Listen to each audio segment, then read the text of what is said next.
खबरों का lunch box.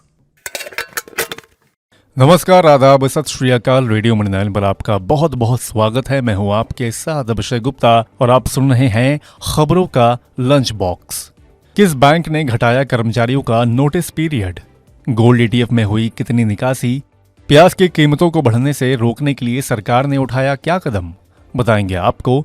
और इसके अलावा भी होंगी बिजनेस और पर्सनल फाइनेंस से जुड़ी कई और बड़ी खबरें। तो चलिए फटाफट खोलते हैं खबरों का लंच बॉक्स। तो लंच बॉक्स के पहले डब्बे में HDFC के कर्मचारियों से जुड़ी खबर है। देश के सबसे बड़े प्राइवेट बैंक HDFC बैंक ने कंपनी छोड़ने वाले कर्मचारियों को खास राहत देते हुए नोटिस पीरियड के समय को घटाकर आधे से भी कम कर दिया है। यानी कर्मचारियों को अब 90 दिन नहीं बल्कि सिर्फ 30 दिनों का ही नोटिस पीरियड सर्व करना होगा। इस बदलाव का मकसद स्मूथ ट्रांजिशन इंश्योर करते हुए कर्मचारियों को ज्यादा फ्लेक्सिबिलिटी देना है। अगर कर्मचारियों की अपील को उनके रिपोर्टिंग मैनेजर अप्रूव कर लेते हैं तो उनको 30 दिनों से भी कम वक्त में समय से रिलीव किया जा सकता है। HDFC बैंक अपने नोटिस के समय को कम करने वाला दूसरा प्राइवेट बैंक है। इससे पहले साल 2020 में ICICI बैंक ने भी अपने नोटिस पीरियड को 90 दिनों से घटाकर 30 दिन कर दिया था। खोलते हैं लंच बॉक्स का अगला डब्बा। पॉलिसी कमीशन के फॉर्मर CEO अमिताभ कांत ने अनुमान लगाया है कि भारत जापान को छोड़कर 2025 तक दुनिया की चौथी सबसे बड़ी अर्थव्यवस्था बन सकता है। मौजूदा GDP के मुताबिक अमेरिका, चीन, जर्मनी और जापान के बाद भारत 5वीं सबसे बड़ी अर्थव्यवस्था है। भारत ने UK को पहले ही 2022 में पछाड़ दिया था। एक दशक पहले भारत की GDP पूरी दुनिया में 11वीं सबसे बड़ी थी। वहीं वर्तमान में भारत की GDP तकरीबन 3.7 ट्रिलियन अमेरिकी डॉलर के साथ 5वें नंबर पर है। अब लंच बॉक्स के अगले डब्बे में है प्याज।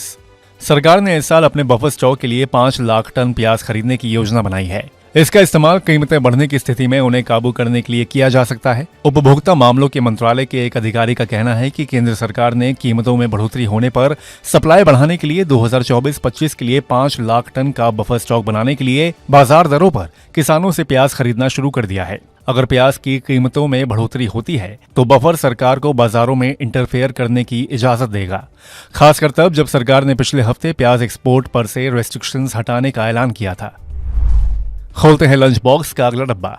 Indian council of medical research यानी कि ICMR ने कहा है कि पैकेज्ड फूड पर लगे लेबल के दावे भ्रामक हो सकते हैं। कंज्यूमर्स को पैकेज्ड फूड पर दी गई जानकारी को ध्यान से पढ़ना चाहिए ताकि उन्हें जानकारी हो और वो अपने लिए हेल्दी फूड चुन सकें।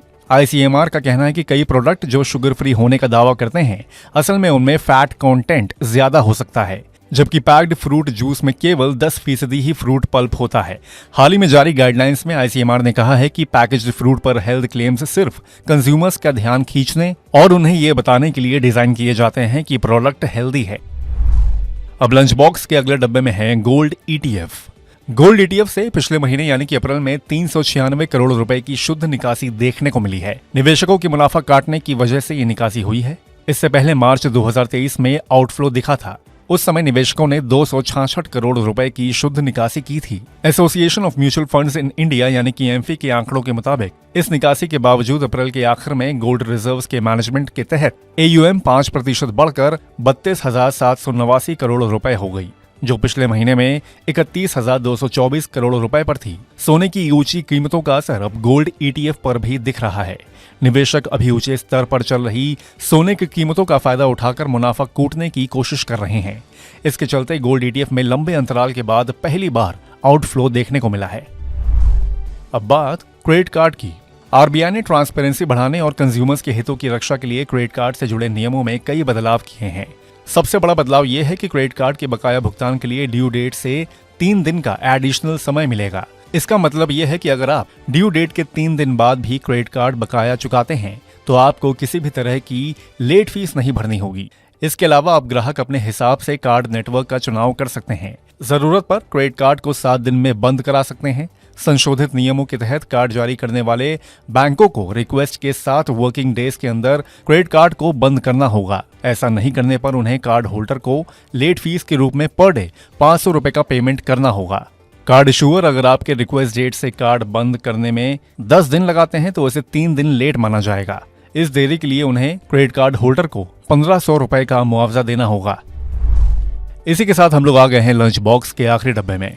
टाटा मोटर्स ने अपनी पॉपुलर एसयूवी नेक्सॉन में नए एंट्री लेवल वेरिएंट भारत में लॉन्च किए हैं। इसमें पेट्रोल मॉडल में स्मार्ट ओ और डीजल मॉडल में स्मार्ट प्लस और स्मार्ट प्लस एस वेरिएंट शामिल हैं। कंपनी ने नेक्सॉन के नए वेरिएंट हाल ही में लॉन्च हुई महिंद्रा एक्सयूवी 3XO को टक्कर देने के लिए पेश किए हैं। नए स्मार्ट ओ पेट्रोल की कीमत 7,99,000 रुपए है, जबकि डीजल इंजन ऑप्शन के साथ स्मार्ट प्लस की कीमत 9,99,000 रुपए और स्मार्ट प्लस एस की कीमत 10,59,000 रुपए एक्स शोरूम है।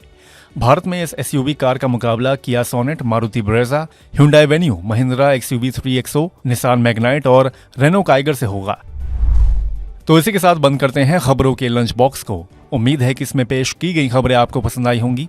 अगर ऐसा है तो हमें कमेंट करके जरूर बताएं। बाकी बिजनेस, पर्सनल फाइनेंस और कॉर्पोरेट जगत से जुड़ी और खबरों के लिए सुनते रहिए रेडियो मनी 9 और डाउनलोड कर लीजिए हमारे मनी 9 ऐप को। हमेशा की तरह मैं हूं आपके साथ अभिषेक गुप्ता। अभी लेता हूं विदा। धन्यवाद। खबरों का लंच बॉक्स।